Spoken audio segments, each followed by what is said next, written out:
Assalamualaikum warahmatullahi wabarakatuh. Bismillah, alhamdulillah, la haula wa la quwwata illa billah. Asyhadu an la ilaha illallah wahdahu la syarikalah wa asyhadu anna Muhammadan abduhu wa rasuluh. Allahumma sholli ala sayyidina Muhammad wa ala ali sayyidina Muhammad. Qala Allah Ta'ala fil Qur'anil Karim. A'udzu billahi minasy syaithanir rajim. Bismillahirrahmanirrahim. Inna fi khalqis samawati wal ardi wa ikhtilafil laili wan nahari la ayatin li ulil albab. Alladzina yadhkuruna Allaha qiyaman wa qu'udan wa 'ala junubihim wa yatafakkaruna fi khalqis samawati wal ardi. Rabbana ma khalaqta hadza batila subhanaka faqina adzaban nar. Amma ba'du. Hadirin jamaah kajian subuh rahimakumullah, bapak-bapak, ibu-ibu yang sangat saya hormati. Alhamdulillah kembali mengawali hari pada subuh-subuh, masih gelap, masih petang. Kita semuanya diberi kesempatan oleh Allah untuk hadir di masjid yang sangat mulia ini dalam rangka untuk menuntut ilmu. Yang salah satunya adalah karena kita masih diberi kesehatan dan keafiatan, ya, seperti yang dulu pernah kita bicarakan. Jadi kita alhamdulillah masih diberi kesehatan dan keafiatan. Jadi sehat jasmaninya dan afiat rohaninya, ya. Jadi kalau jasmani itu sehat, kalau rohani itu afiat, ya. Sesekali kita merasakan linu-linu, kram, atau mungkin badan agak pegal-pegal. Kadang-kadang seperti itu lumrah, Bapak Ibu, ya, betul ya, lumrah. Jadi kadang-kadang linu, kadang-kadang kram, lumrah. Nyatanya, alhamdulillah hari ini kita masih bisa berjalan sampai ke masjid. Itu terkait dengan jasmani kita, begitu ya, Bapak Ibu, ya. Nah, sesekali juga atau kadang-kadang kita juga mungkin merasa sedih, merasa meratap, ya, merasa mungkin gundah, galau. Kadang-kadang kita merasa begitu. Tetapi alhamdulillah nyatanya hari ini kita berbahagia. Hari ini kita merasakan sebuah kedamaian. Berarti tanda bahwa kita masih diberi kesentosaan atau keafiatan. Dan ini patut kita syukuri. Alhamdulillahirabbil alamin. Nah, Bapak Ibu, hari ini kita masih bicara tentang yang kemarin pernah kita bicarakan, yaitu matematika kehidupan, ya. Matematika itu pelajaran agama atau bukan, Bapak Ibu? Matematika itu pelajaran agama atau bukan? Bapak Ibu, matematika itu pelajaran agama atau bukan? Agama juga, ya Ibu, ya, agama juga. Nah, kenapa saya perlu bertanya begitu? Karena ada di sekolah-sekolah itu yang membedakan antara ilmu umum dengan ilmu agama. Dikiranya matematika itu bukan ilmu agama. Itu adalah ilmu umum, ilmu dunia, dikiranya begitu. Ilmu fisika, ilmu kimia itu dikiranya nggak ada kaitannya dengan agama. Padahal pelajaran apapun yang bisa mendekatkan kita kemudian lebih beriman kepada Allah, itu berarti ilmu itu adalah termasuk juga ilmu agama. Dan semua ilmu bersumber dari Allah, ya, bersumber dari Allah. Jadi kalau begitu di masjid ini kita bicara matematika juga sebenarnya bicara tentang agama. Jadi bukan sesuatu yang lepas dari agama. Nah, saya mengajak kepada Bapak Ibu semuanya bersama-sama kita untuk melakukan tafakkur ya Bapak Ibu ya, atau tadabbur. Jadi tafakkur atau tadabbur, atau refleksi, atau kontemplasi, atau merenung. Nah, ya. Jadi merenung itu atau bertafakur itu adalah salah satu juga yang diperintahkan oleh Allah. Betul nggak Bapak Ibu? Betul? Jadi ternyata merenung itu, merenungi apa yang diciptakan oleh Allah itu adalah termasuk yang diperintahkan oleh Allah. Jadi tadi sudah diawali oleh ibu siapa ya yang membaca Al-Quran? Ibu Erna ya, luar biasa. Ibu Erna sudah mengawali membaca Al-Quran. Dan itu adalah kalamullah ya, yang harus kita baca. Tetapi selain kalamullah juga ada juga yang harus kita baca selain yang tertulis di dalam Al-Quran. Yaitu apa Bapak Ibu? Hadis juga itu tertulis juga ya. Terus apa? Yang juga harus kita baca yaitu alam semesta ini. Betul nggak Bapak Ibu? Jadi alam semesta ini juga harus kita baca. Nah, itu yang saya bacakan tadi itu Bapak Ibu. Inna fi khalqis samawati wal ardi waqtilafil laili wan nahari la ayatil liulil albab. Apa itu terjemahnya Bapak Ibu? Sesungguhnya dalam ciptaan Allah itu ya, dalam penciptaan langit dan bumi dan juga siang dan malam itu terdapat tanda-tanda kebesaran Allah bagi orang-orang yang liulil albab, orang-orang yang mau berpikir, orang-orang yang bisa membaca pesan-pesan alam. Nah, tapi kalau orang yang tidak mau merenungkan itu, maka mungkin ya alam semesta itu ya sudah nggak ada pesan apa-apa. Begitu Bapak Ibu ya. Padahal alam semesta itu menyimpan begitu banyak pesan. Betul nggak Bapak Ibu? Betul ya, pesan. Jadi itu sudah pernah kita bicarakan di awal kemarin. Jadi betapa di alam semesta itu banyak pesan. Nah hari ini Bapak Ibu kita lebih teknis lagi. Saya ingin mengajak Bapak Ibu untuk merenung ya. Dulu ketika kita belajar matematika itu diajari apa Bapak Ibu? Diajari apa? Dulu ketika kita belajar matematika itu diajari apa? Menghitung. Salah satunya menghitung. Terus apa lagi?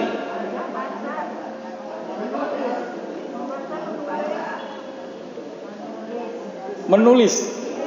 Maksud saya yang belajar matematika itu diajarin apa saja? Diajarin berhitung, lalu berpikir, lalu banyak. Yang intinya juga salah satunya adalah kita diajari bagaimana membuat formula atau membuat rumus atau membuat resep. Betul Bapak Ibu? Betul ya? Nah, sekarang saya mau mengajak berpikir Bapak Ibu ya, merenung ya. Kita itu sudah berhasil belajar matematika atau belum ya. Jadi cara mengujinya, cara ngetesnya adalah apakah kita itu misalnya bisa membuat formula-formula suatu produk ya. Jadi kalau kita menggunakan membuat produk, bikin kue saja, bikin donat Bapak Ibu ya. Bikin donat itu perlu formula nggak Bapak Ibu? Bikin kue donat perlu formula? Perlu Bapak Ibu ya. Atau mungkin Bapak Ibu nggak suka donat ya, sehingga mungkin tidak bisa menjawabnya ya. Misalnya apa Bapak Ibu? Bikin apa? Baik, donat aja nggak apa-apa. Jadi formula atau rumus untuk membuat donat itu apa Bapak Ibu?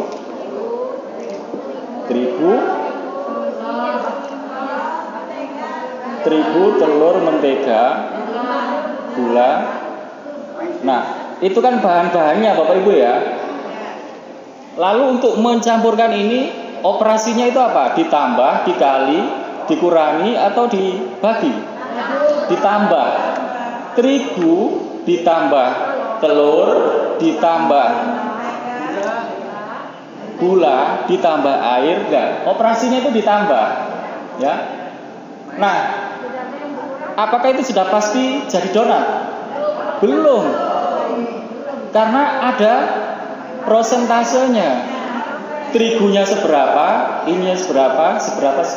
Berarti harus disebut 3 kg terigu ditambah 4 butir telur ditambah sekian liter air ditambah bla bla bla, nanti akan menjadi sekian paket donat. Kan begitu ya? Berarti itu sebenarnya sudah merupakan sebuah proses atau merumuskan sebuah tujuan tertentu. Kita tadi membuat donat. Itu yang contoh sederhana Bapak Ibu ya. Baru membuat donat. Nah, sekarang lebih teknis ya. Misalkan kita ingin merumuskan kebahagiaan. Bahagia itu rumusnya apa? Kalau tadi kan donat. Donat itu rumusnya begitu tadi. Sekian ditambah ini, ditambah ini, tambah ini. Tapi kalau kita bicara kebahagiaan, itu rumusnya apa? Nah, itu diajari ya. Berarti apa rumusnya Bapak Ibu? Kalau Pak Wakim, rumusnya itu katanya bahagia itu adalah menerima, terus apa Pak? Ikhlas, bersyukur. Itu dia Pak, ditambah atau dia Pak? Ditambah Pak. Operasi yang ditambah. Ada yang dikurangi. Oke, ini menarik ya Bapak Ibu ya. Ini Pak Wakim dulu ini. Bahagia itu adalah apa tadi Pak? Menerima, ditambah Pak. Ditambah, mensyukuri, terus dikurangi apa Bu? Dikurangi apa? Dikurangi hawa nafsu, terus keikhlasan, ditambah Bu. Ditambah keikhlasan, terus dan memaafkan, misalnya begitu Bu ya. Nah, itu kan rumus ya Bapak Ibu ya. Jadi kita mencoba untuk merumuskan bahagia itu seperti apa. Jadi jangan sampai kita sudah usianya sudah banyak, tapi sampai hari ini kita belum tahu sebenarnya kebahagiaan itu apa sih rumusnya. Nah, tadi Pak Wakim sudah menemukan bahagia itu adalah menerima, ditambah syukur, ditambah ikhlas. Nah, Pak Wakim sudah menemukan itu ya. Mungkin juga ada orang membuat rumusnya berbeda karena mungkin pengalamannya berbeda. Sehingga rumusnya begini misalnya, bahagia itu adalah syukurnya ditambah, mengeluhnya dikurangi. Jadi dia melibatkan penjumlahan dan pengurangan. Jadi ada orang membuat rumus begitu, bahagia itu adalah kalau syukurnya ditambah dan mengeluhnya dikurangi. Nah, begitu ya Pak ya. Nah, kita perlu nggak Bapak Ibu membuat rumus-rumus yang seperti itu? Perlu. Rumusnya selamat dunia akhirat apa? Perlu kita membuat rumusnya. Rumusnya mendidik anak yang sukses, itu rumusnya apa? Perlu kita itu merenung, apa ya rumusnya? Variabelnya itu apa saja? Operasinya ditambah, dikurangi, atau dibagi? Ada tambah, ada kurang. Rumusnya rezeki berkah apa? Perlu rumus, betul nggak Bapak Ibu? Kalau pengen rezekinya berlimpah, misalnya rumusnya apa? Rumusnya ingin rezekinya itu banyak, berlipat berkah. Ikhtiar, usaha, ulet, itu ditambah apa ya? Ditambah semua tadi operasinya ya. Ulet ditambah, sabar ditambah. Terus ada lagi variabel yang lain? Istiqomah, ya. Terus qanaah dan seterusnya ya. Nah, rumus-rumus yang seperti itu penting ya Bapak Ibu ya. Betul Bapak Ibu? Jadi di matematika itu kalau tidak diterapkan seperti itu, maka sepertinya belajar matematika itu bukan belajar agama. Padahal sesungguhnya belajar matematika itu juga sesungguhnya belajar tentang agama. Oh iya ya, kena buku ya, mohon maaf ya. Saya kira tadi dari stasiun kereta api tadi. Ya. Jadi perlu ternyata Bapak Ibu kita membuat rumus-rumus yang kayak gitu itu. Rumus mendidik anak yang efektif itu juga perlu dibuat. Kenapa ya saya itu kalau menasihati anak kok tidak pernah didengar? Jangan-jangan rumus saya salah.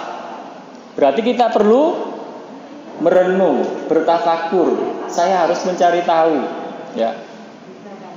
Misalnya apa ternyata mendidik anak itu supaya efektif, didengarkan, ditaati.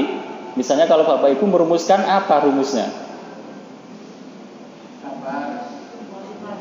Sabar. Kesenangan anak apa, ya.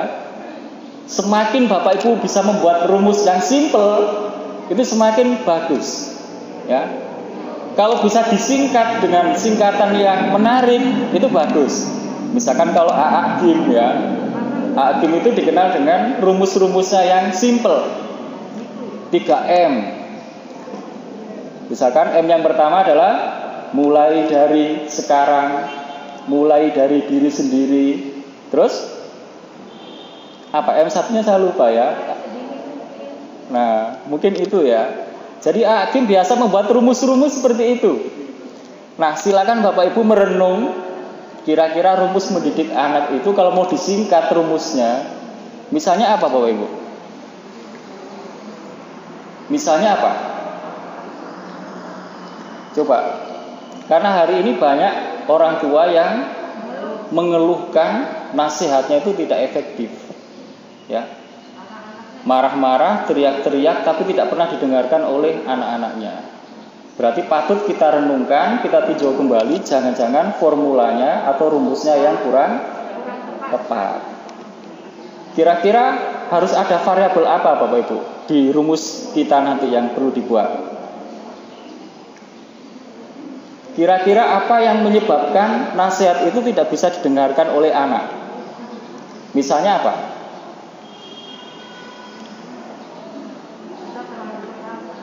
Tidak terlalu keras suaranya. Lalu mungkin anak tidak menyukai dengan hal itu. Lalu apalagi Bu? Nah, mungkin banyak. Tapi kalau bisa kita singkat, yang singkatan itu mudah diingat, menarik, mungkin itu lebih bagus, ya. Jadi misalnya kita belajar dari apakah ada contohnya di dalam Al-Quran itu seorang ayah yang luar biasa dalam mendidik anaknya. Di Al-Quran itu Allah menyebut itu bukan? Siapa Bapak Ibu? Luqman, ya. Luqmanul Hakim, ya. Kita bisa belajar bagaimana Luqman itu berhasil atau efektif nasihat-nasihatnya kepada anak-anaknya. Yaitu ternyata penjelasannya di dalam Al-Quran itu apa rahasianya Bapak Ibu? Ternyata Luqman itu adalah seorang yang diberi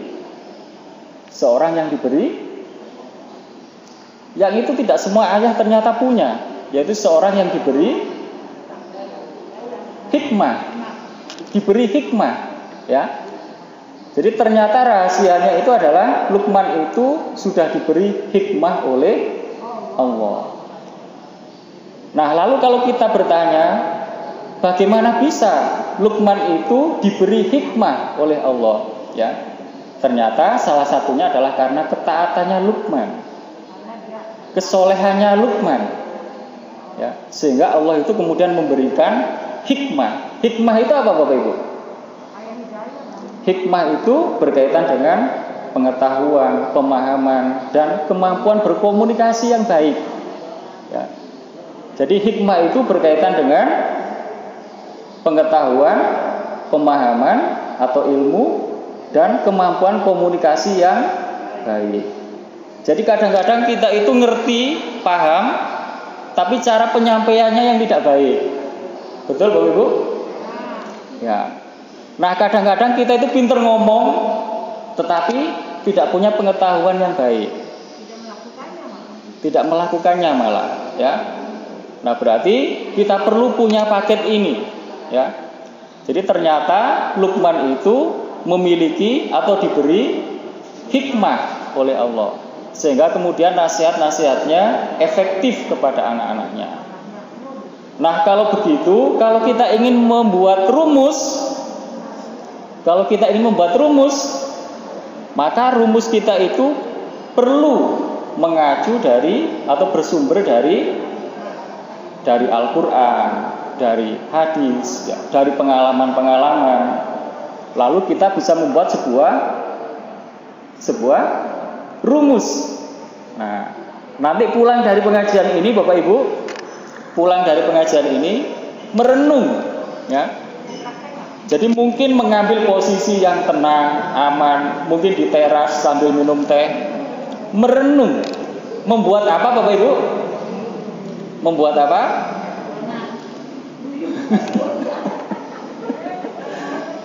Membuat donat. Membuat rumus tadi itu. Kalau rumus donat, ya mungkin sudah bisa Bapak Ibu ya. Rumus-rumus yang tadi itu. Apa rumus bahagia?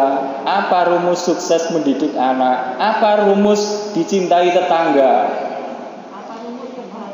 Apa rumus selamat dunia akhirat? Apa rumus?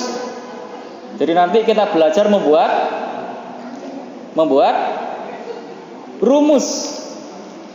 Nah, membuat rumus ini kita perlu sumber-sumber. Berarti kita perlu mengkaji Al-Quran, mengkaji hadis, lalu melihat pengalaman-pengalaman di lapangan. Secara umum orang itu ternyata keluarganya berhasil itu karena apa? Diperhatikan. Jadi kalau ada tetangga yang itu anak-anaknya kok semuanya berhasil, itu perlu kita perhatikan, bukan dicurigai, perlu diperhatikan. Apa sih rahasianya? Ya. Diamati orang tuanya seperti apa kebiasaannya. Oh, ternyata ayahnya, ibunya suka membaca buku, suka menghadiri majelis-majelis ilmu. Ternyata kalau malam bangun, ya, misalnya begitu. Jadi dari pengalaman-pengalaman itu, dari yang kita perhatikan itu, kemudian kita bisa membuat sebuah formula. Nah, setuju ya Bapak Ibu ya? Setuju Bapak Ibu? Ya. Nah, mungkin sebelum dilanjut, matur suwun, Pak. Mungkin sebelum dilanjut, mungkin ada yang ingin memberi respon Bapak Ibu ya, atau bertanya. Ada Bapak Ibu? Ada? Ada Bapak Ibu? Belum ada. Ya. Jadi ternyata matematika itu diperlukan dalam kehidupan kita. Membuat rumus-rumus, ya. Rumus-rumus itu nanti kalau sudah jadi bisa kita tularkan ke anak-anak kita, diterapkan, ditularkan, ya. Jadi nanti kalau ibu-ibu kemudian mengisi pengajian di tempat-tempat di musola-musola terdekat, kalau tips-tipsnya Bapak Ibu itu disampaikan dalam rumus-rumus, biasanya akan lebih mudah untuk dimengerti, diikuti. Tadi itu yang saya sebut, Agim itu suka menyampaikan dalam bentuk rumus-rumus, 5M, 3K. Terus ada rumus apa lagi Bapak Ibu? Kalau terkait COVID rumusnya apa? 5S. Apa itu Pak? Oh, Agim. Ada formula 5S juga. Salam, senyum, sapa, apalagi Pak, saya lupa Pak. Sopan, sabar. Saya lupa. Yang penting Agim itu merangkumnya menjadi sebuah rumus singkatan begitu, sehingga mudah diingat, ya, mudah diingat. Nanti Bapak Ibu kita belajar dari renungan-renungan kita itu nanti bisa menghasilkan sebuah rumus-rumus, ya. Yang tentu saja rumus-rumus itu bukan untuk ditempel ya, tapi untuk diterapkan ya. Jadi menerapkan rumus itu biasanya tidak lebih mudah daripada membuat rumusnya. Betul Bapak Ibu? Jadi menerapkan rumus itu kadang lebih sulit daripada membuat rumusnya. Tapi lebih sulit lagi kalau kita menerapkan sesuatu tidak ada rumusnya. Maka tahap ini penting kita membuat rumusnya, lalu kita belajar istiqomah untuk menerapkannya ya. Jadi karena kita yakin bahwa rumus itu tidak akan efektif kalau penerapannya tidak ada contohnya. Jangan-jangan kita menawarkan ke anak itu, anak, ini kalau kamu ingin sekolahnya sukses, ini nih 3C rumusnya. Kita bilang begitu, 3B gitu aja ya, 3B misalnya. Kalau B2? B2 Bombongnya bunak. apa itu Pak? Bombong tentang bunak. Oh, Gak enak. oh, okay. Bahasa Sunda Pak ya. Okay. Nah, jadi ini yang terakhir, sesi yang terakhir Bapak Ibu. Apa yang membuat rumus-rumus itu kemudian tidak efektif? Sudah ada rumusnya, tapi kemudian itu tidak manjur diterapkan. Atau lebih tepatnya, apa yang membuat sebuah nasihat itu tidak efektif? Sama kayak tadi.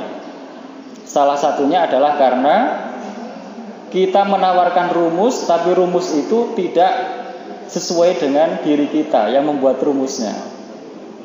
Betul nggak Bapak Ibu? Kita kadang bilang, nak kamu harus rajin membaca. Tapi ternyata kita sebagai orang tuanya di rumah itu tidak pernah terlihat bawa buku atau baca buku. Maka rumus hanya tinggal rumus ya. Nak, yo ke masjid ya. Ke masjid sana. Nak, ke masjid sana ya. Harusnya kalimatnya bukan begitu kan? Harusnya gimana? Nak, ayo kita. Ayo kita. Berarti bersama-sama ya. Berarti rumusnya, nasihatnya itu dikuatkan dengan kepribadian kita sendiri yang menyarankan itu. Nah, kira-kira itu ya Bapak Ibu ya. Jadi mudah-mudahan renungan kita ini kemudian bermanfaat ya. Jadi sekali lagi bahwa matematika itu ya pelajaran agama juga. Kalau kita ternyata bisa mengambil manfaat-manfaatnya. Kalau ternyata dari renungan itu menjadikan kita semakin beriman kepada Allah, berarti itu juga pelajaran agama ya. Banyak orang yang kemudian bertaubat atau kemudian masuk Islam itu karena hasil renungan-renungan juga, temuan-temuannya, penelitian-penelitiannya ya. Nah, kita juga ingin begitu, mudah-mudahan semakin hari keimanan kita itu semakin bertambah. Bukti bahwa kita mendapatkan sebuah keberkahan ya. Jadi ciri berkah itu apa Bapak Ibu? Ciri keberkahan itu apa? Bertambah kebaikannya. Semakin tua semakin baik, semakin kaya semakin dermawan. Terus apa lagi? Pendidikannya semakin tinggi semakin bermanfaat ya, semakin merunduk, semakin tawadu ya. Setelah menikah lebih baik daripada sebelum menikah. Berarti pernikahannya juga berkah ya. Mudah-mudahan kita mendapatkan keberkahan itu, karena berkah itu sangat penting. Betapapun banyak kekayaan kita, kalau tidak disertai dengan keberkahan maka hampir tidak ada artinya ya. Mungkin itu sebelum ditutup barangkali ada yang bertanya, dipersilakan. Monggo. Ada Bapak Ibu?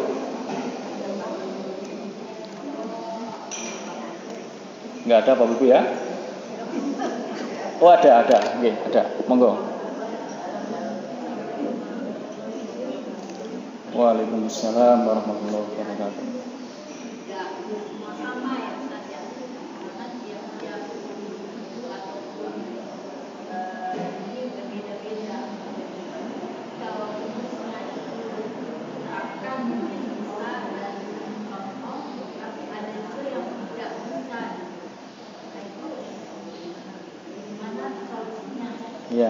Ya. Nah, betul ya. Terdengar ya Bapak Ibu ya. Tadi pertanyaan dari Ibu siapa Ibu? Ibu Hajah Upi, Ibu Hajah Upi. Berarti rumus-rumus itu belum tentu sama ya antar orang itu ya. Ini bagus banget pertanyaannya. Betul Bu. Terutama adalah ini yang terkait dengan ilmu kehidupan Bu ya. Di Al-Quran, di hadis, juga menurut beberapa pendapatnya ulama, itu juga banyak rumus-rumus yang ditawarkan. Ya, seperti misalnya kalau Sayyidina Ali, ya, jadi kalau kita baca di dalam misalnya Wasiatul Mustafa itu juga banyak rumus-rumus yang bisa diterapkan. Lah rumus-rumus yang sudah disebut, misalkan ada 5 hal yang bisa menyebabkan bla bla bla bla bla. Itu kan pendapatnya ulama atau mungkin itu hadis Rasul ya. Atau mungkin itu dari Al-Qur'an. Tetapi di luar itu untuk mengatasi masalah-masalah kehidupan kita perlu formula tersendiri. Contoh yang tadi itu Bu, terkait dengan mendidik anak misalnya.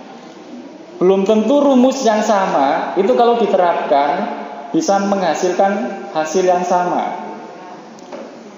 Kita punya 3 anak, belum tentu satu metode itu cocok untuk ketiga-tiganya. Karena setiap anak memiliki sifat yang lain. Saya itu punya 3 anak. 3 anak itu yang pertama tidak ekspresif, tidak mengungkapkan kalau ada kemauan. Yang kedua itu ekspresif, kalau ingin apa itu diungkapkan. Yang ketiga itu ekspresif dan maksa. Jadi sudah ekspresif, maksa. Kalau nggak dituruti, iya. Jadi 3 itu ternyata beda-beda. Perempuan semua anak saya itu, tapi ternyata karakternya beda-beda. Nah, saya merespon ketiganya itu harus berbeda. Kalau anak saya yang pertama tidak ekspresif, tidak pernah minta, kalau mainan nggak pernah minta, maka saya harus menawari. Mau ini. Jadi saya yang harus menawari. Nah, terhadap anak yang kedua, karena kalau punya keinginan selalu minta, kadang permintaannya bisa banyak, maka saya harus bisa mencegah. Kalau itu tidak sesuai atau terlalu banyak, saya harus mencegah. Nah, kepada anak yang ketiga itu kan ekspresif dan juga maksa kalau nggak dituruti. Maka saya juga harus memberi perlakuan yang berbeda. Berarti ini butuh rumus yang berbeda-beda, lain-lain. Makanya kadang di dunia pembelajaran itu metode pembelajaran itu sangat banyak. Itu bukti bahwa tidak ada satu metode yang cocok untuk semua murid. Ya, makanya perlu ada banyak metode. Jadi kalau kelas saya seperti ini, maka saya metode mengajarnya seperti apa? Kalau kelas saya seperti ini, maka metodenya seperti apa? Nah, mungkin di sini juga ada Bapak Ibu guru ya, betul ya? Nah, pasti cara mengajarnya begitu. Jadi sebelum mengajar, dilihat dulu kelasnya itu seperti apa. Oh, kelas saya ini heterogen, ada yang cepat, ada yang sedang, ada yang lambat. Oh, berarti saya bisa menerapkan metode ini. Oh, kelas saya ini yang mau saya ajar itu homogen, rata, pinter-pinter semua, atau sedang-sedang semua, atau tertinggal semua. Berarti metodenya juga harus berbeda. Nah, berarti saya setuju dengan pertanyaannya Ibu. Berarti kadang setiap orang rumusnya bisa berbeda. Perlu ditambahkan ini, atau perlu dilengkapi dengan ini. Nah, mungkin begitu Bu ya. Oke, sama-sama. Masih ada Bapak Ibu? Oke, monggo.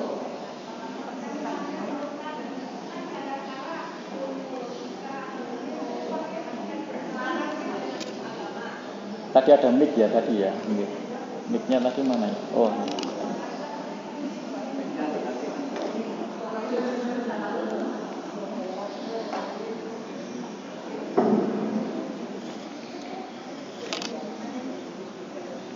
Assalamualaikum warahmatullahi wabarakatuh. Waalaikumsalam. Yang saya pertanyakan, ada kalanya kan ilmu agama tidak selaras dengan ilmu matematika atau ilmu logika tidak selaras dengan agama ya Pak ya. Contoh kecilnya ya anak-anak sebenarnya mana dulu nih yang dulu kalau dulu gitu kan yang kita. Nah, saya pertanyakan gimana kalau kita menghadapi yang Iya. Terima kasih Bu ya. Ini bagus ya Bapak Ibu pertanyaannya ya. Jadi kadang-kadang kita menjumpai ada kenyataan di ilmu matematika saja misalnya tidak selaras dengan ajaran agama.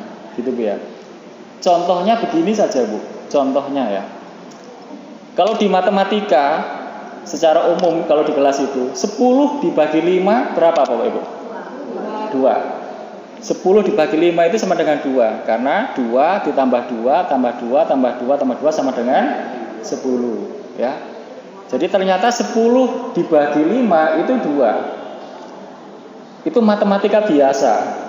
Ternyata pembagian itu kalau dibagi hasilnya menjadi kecil, sedikit. Jadi 2 ternyata. 10 itu kalau dibagi 5 ternyata menjadi 2. Itu matematika biasa. Tapi dalam kehidupan kan tidak begitu. Islam mengajarkannya gimana? Berbagi itu adalah seni melipat gandakan. Betul nggak Bapak Ibu? Saya ini berbagi ke berapa orang? Ini saya anggap aja 40. Saya hari ini berbagi ke 40 orang. 40 orang ini nanti akan pulang ke rumahnya masing-masing. Cerita kepada suami atau cerita kepada anaknya. Anaknya nanti mungkin akan cerita juga ke. Itu bisa terus berlanjut Pak. Jadi ternyata 1 dibagi 40 itu sama dengan 40 ditambah 40 ditambah 40 ditambah 40 banyak. Jadi ternyata dalam Islam itu kan sudah ditegaskan berbagi itu adalah seni melipat gandakan. Di dalam Al-Quran bagaimana perumpamannya? Kalau ada orang berinfak seperti bulir padi ya.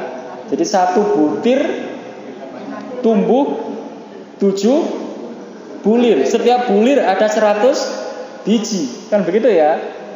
Yang itu menunjukkan bahwa bersedekah itu, berbagi itu justru melipat gandakan. Berarti rumusnya yang benar yang mana? Rumusnya yang benar yang mana? Tidak mengurangi ya. Jadi ternyata makanya di matematika itu harus dijelaskan lebih lanjut. Anak-anak ini bukan berarti kalau kita berbagi harta kita menjadi lebih sedikit. Jadi perlu ada penjelasan begitu. Anak-anak nanti kalau kita berbagi justru akan bla bla bla. Secara matematik memang 10 dibagi 5 itu sama dengan 2. Tapi anak-anak ini bukan berarti kalau kita berbagi maka harta kita akan menjadi lebih sedikit. Contoh yang kedua, ini mungkin sebelum diakhiri. Contoh yang kedua. Anak-anak, ini ada 2 soal. Ini ada sebuah soal. Di sebuah pasar ya, itu ada 2 toko menjual barang yang sama. Ya. Pada hari Jumat, begitu adzan dikumandangkan, seruan adzan Jumat itu, toko yang A ini kemudian menutup tokonya. Yang B tidak menutup tokonya.